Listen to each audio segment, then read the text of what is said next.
Hello everyone, स्वागत है आपका मैथ्स लर्निंग चैनल में। और जैसा कि आप जानते हैं, हम अभी लाप्लास ट्रांसफॉर्मेशन में कुछ इम्पोर्टेंट थ्योरम के बारे में पढ़ रहे हैं। आज हम एक और इम्पोर्टेंट थ्योरम के बारे में पढ़ेंगे। देख लेते हैं उसका statement. If Laplace of F T is equals to F P, अगर लाप्लास ऑफ एफ टी की वैल्यू एफ पी है, then Laplace of F T upon T equal होता है integration P to infinity F X D X with एक provided limit T approaches to zero F T upon T exist. इससे last lecture पे मैंने आप लोगों को बताया था कि अगर लाप्लास ऑफ एफ टी की वैल्यू मुझे पता है, that will be F P मैं लेके चल रही हूँ। मैंने बताया था आपको पिछले टर्न पे कि Laplace of T F T, अगर मैं इस एफ टी में टी का मल्टीप्लाई करूँ तो इक्वल होती है -1 D by D P of Laplace of F T होता है। आज मैं बताऊंगी आप लोगों को कि Laplace of F T upon T की वैल्यू कैसे निकालते हैं। जो मैंने यहाँ पर मुझे आज मैं प्रूफ करूंगी, ये इक्वल होती है integration P to infinity F X D X की। मैं देख लेती हूँ उसका प्रूफ। हम इसका डायरेक्ट अब प्रूफ ही देख लेते हैं। मैं प्रूफ कर रही हूँ। सिंस मुझे वैल्यू निकालनी है Laplace of F T upon T की, मैं इसको सबसे पहले एफ टी अपॉन टी को एक फंक्शन मान लेती हूँ। मैं सबसे पहले लेट कर लेती हूँ जी टी इक्वल मान लेती हूँ एफ टी अपॉन टी के। तो मैं यहाँ से सबसे पहले एफ टी की वैल्यू निकाल लूँगी। तो मेरे पास यहाँ से एफ टी की वैल्यू आ जाएगी जी टी इंटू टी, तो T into G T. Next हम क्या करेंगे, देयरफॉर मैं लाप्लास ऑफ एफ टी की वैल्यू निकालना स्टार्ट करूंगी।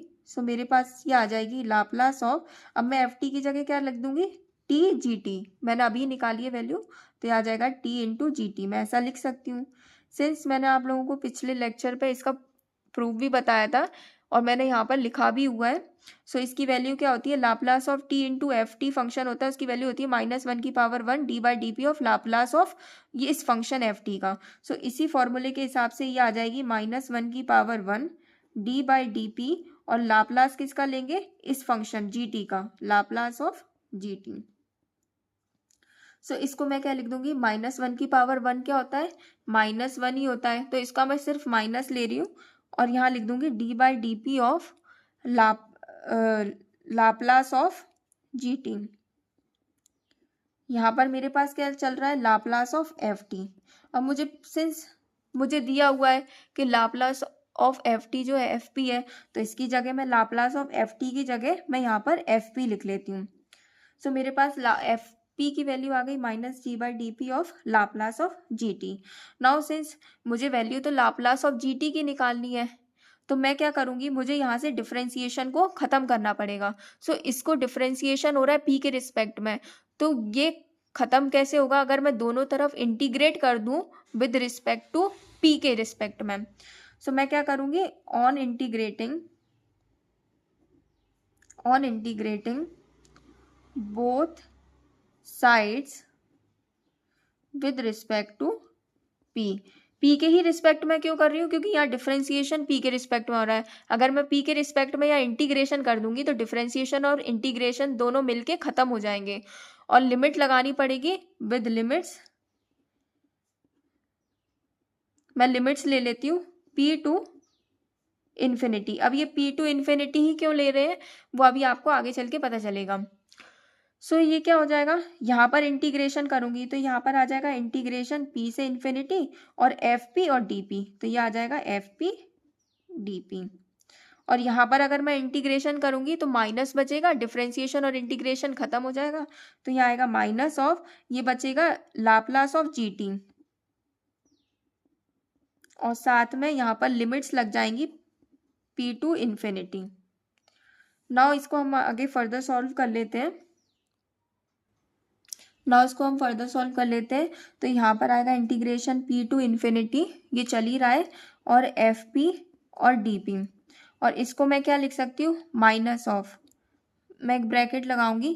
सिंस मैं जानती हूँ, मैं यहाँ लिख देती हूँ कि अगर कभी ऐसा लिखा हो कि मेरे पास कोई एक फंक्शन हो एफ एक्स और उसमें लिमिट लगी हो यहाँ पर एक्स की ए से बी तक, तो इसको मैं लिख सकती हूँ limit X approaches to B और F X minus limit x approaches to a, नीचे लोअर लिमिट, और fx, इस तरीके से मैं लिख सकती हूँ। इसी को यूज करके मैं इसको खोलूंगी। सो मैं इसको क्या लिख सकती हूँ, p के रिस्पेक्ट में हो रहा है तो सबसे पहले लिमिट p अप्रोचेस टू, जो अपर लिमिट है, इन्फिनिटी, तो p अप्रोचेस टू इन्फिनिटी, और यहाँ मैं लिख दूंगी लाप्लास ऑफ gt, ये आ जाएगा लाप्लास ऑफ gt। इसी तरीके से यहाँ पर आ जाएगा माइनस, लोअर लिमिट लगाएंगे, limit p approaches to p, तो p अप्रोचेस टू p क्या है, इसको लिमिट लगाना ही नहीं है, कोई मतलब ही नहीं रहेगा, तो इसको हम डायरेक्ट लिख सकते हैं लाप्लास ऑफ gt।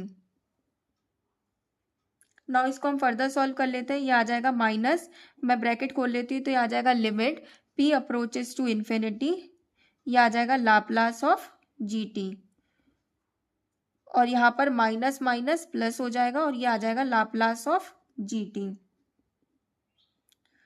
तो ये आ जाएगा माइनस, सबसे पहले limit p approaches to infinity आगे लगाए। Now by the definition of Laplace transform, मैं जानती हूँ कि लाप्लास ऑफ gt की वैल्यू क्या होती है, integration 0 to infinity e to the power minus pt, और लाप्लास जिस फंक्शन का निकाल रहे हैं या gt का निकाल रहे हैं, तो यहाँ पर gt और dt, इसको मैं ऐसे लिख दूंगी। सिंस यहाँ लिमिट लगी है p अप्रोचेस टू इन्फिनिटी, तो मैं यहाँ 0 की जगह क्या लिखना पड़ेगा मुझे, p, और प्लस ये आ जाएगा लाप्लास ऑफ gt। फिर ये आ जाएगा, अगर मैं यहाँ लगाए माइनस, अगर मैं limit p approaches to infinity, अगर मैं यहाँ p की जगह इन्फिनिटी लगा दूँ, तो ये इंटीग्रेशन सेम लिमिट का होता है, तो वो 0 हो जाता है। अगर मैं यहाँ पर भी लगाऊं, अगर यहाँ पर भी मैं p की जगह इन्फिनिटी लगाऊं, तो e to the power minus infinity 0 होता है, तो ये ओवरऑल 0 हो जाएगा। इसका मतलब है दोनों ही तरीके से ये पूरी चीज़ क्या हो रही है, मेरे पास 0 हो रही है, और मेरे पास बच क्या रहा है, लाप्लास ऑफ gt। सो मेरे पास लाप्लास ऑफ gt, जिसकी वैल्यू मुझे निकालनी थी, वो मेरे पास आ रही है, यहाँ पर चल रहा है integration p to infinity F P D P. So मैं यहाँ पर लिख देती हूँ कि लाप्लास ऑफ gt इक्वल आ जाएगा लाप्लास ऑफ, और gt मैंने माना क्या था, gt मैंने माना एफ पी अपॉन टी, जिसकी वैल्यू मुझे निकालनी है, तो मैं ये लिख दूंगी एफ टी अपॉन टी, और इसकी वैल्यू मेरे पास क्या आ रही है, integration p to infinity F P D P, integration p to infinity. अब ये जो लिखा है एफ पी डी पी, मैं एक जनरल फॉर्म के लिए बात कर रही हूँ, तो यहाँ मैं p की जगह x कर दूंगी, क्योंकि लिमिट भी p में ही लगी है, तो इसको मैं लिख दूंगी एफ एक्स डी एक्स। सो ये था हमारा प्रूफ। सो आप इस चीज़ को डायरेक्ट याद भी रखें। सो ये डायरेक्ट यूज आता है इसका थ्योरम का। सो आप डायरेक्ट याद रखें, अगर मेरे पास लाप्लास ऑफ एफ टी मुझे पता है, then Laplace of F T upon T की वैल्यू होती है integration P to infinity F X D X. एक चीज़ ध्यान रखनी है, अगर टी का मल्टीप्लाई हो रहा है अगर फंक्शन में, तो वहाँ पर डिफ्रेंसिएशन वाला फॉर्मूला बनता है, और अगर टी का अगर डिवाइड हो रहा है, तो वहाँ इंटीग्रेशन वाला फॉर्म बनता है। सो आई होप आप लोगों को ये वीडियो समझ में आई होगी। मैं नेक्स्ट लेक्चर में आप लोगों को इसका एक एग्जाम्पल करके बताऊंगी। सो आप लोगों को अगर ये वीडियो अच्छी लगी हो तो please like share and subscribe करें। Thank you.